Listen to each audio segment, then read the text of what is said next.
Alhamra hall Lahore میں international امام حسین conference کا انعقاد علامہ اشفاق حیدر جعفری نے کیا، جس میں خانہ فرنگ ایران کے D G doctor Asghar Masoodi, Hafiz Kazim Raza Naqvi, professor Syed Mahmood Ghaznavi, Pir Syed Imran Shah Gilani, Saghir Abbas برگ، پنڈت بھگت لال، پیر فامک بلال چشتی، لال مہندی شاہ، پیر حبیب عرفانی، سید علی رضا جج، علامہ یوسف جعفری، ذوالفقار حیدر جعفری، ڈاکٹر غلام فرید چشتی و دیگر نے شرکت کی۔ تقریب سے خطاب کرتے ہوئے شرکا نے کہا کہ یزید تو جیت کر تخت پہ براجماں ہو کر بھی ہار گیا اور میں نیزے پہ بلند ہو کر کلام الہی کا ذکر کر کر بھی جیت گئے۔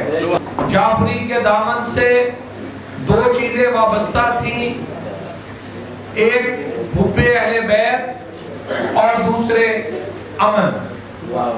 یہ دو پیغام وہ ساری زندگی انسانوں کو دیتے رہے، اور میں سمجھتا ہوں کہ توحید، حب اہل بیت اور صحابہ کرام کی صحیح معرفت اور امن سے محبت کرنا، بیٹھنا عبادت میں شامل ہے۔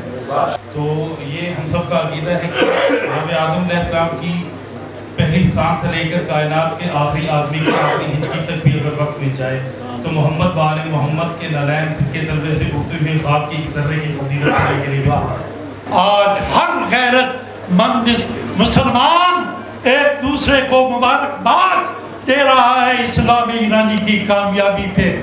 میں بھی آپ تمام مسلمانوں کو مبارکباد پیش کرتا ہوں کہ باطل کو حق کے سامنے جھکنا تھا۔ ایک دن طوفان جبر و ظلم بھی آخر اتر گیا، اور کتنا تھا بے ثبات غرور یزیدیت اصغر کے بلبلے سے ٹکرا کے۔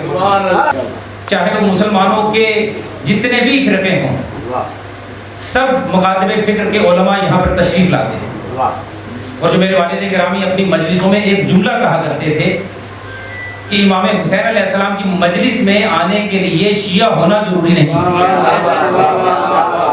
اگر شیعہ ہونا ضروری ہے نہیں ہے تو پھر سنی ہونا بھی ضروری نہیں۔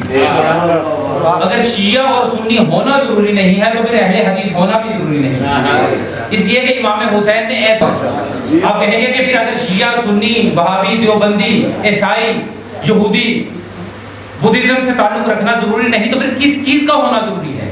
تو میرے والد گرامی کہا کرتے تھے کہ امام حسین کے ذکر میں شامل ہونے کے لیے صرف ایک چیز کا ہونا ضروری ہے، جسے کہتے ہیں انسانیت۔ جس کے اندر انسانیت ہوگی وہ امام حسین سے محبت کرنے والا ہوگا۔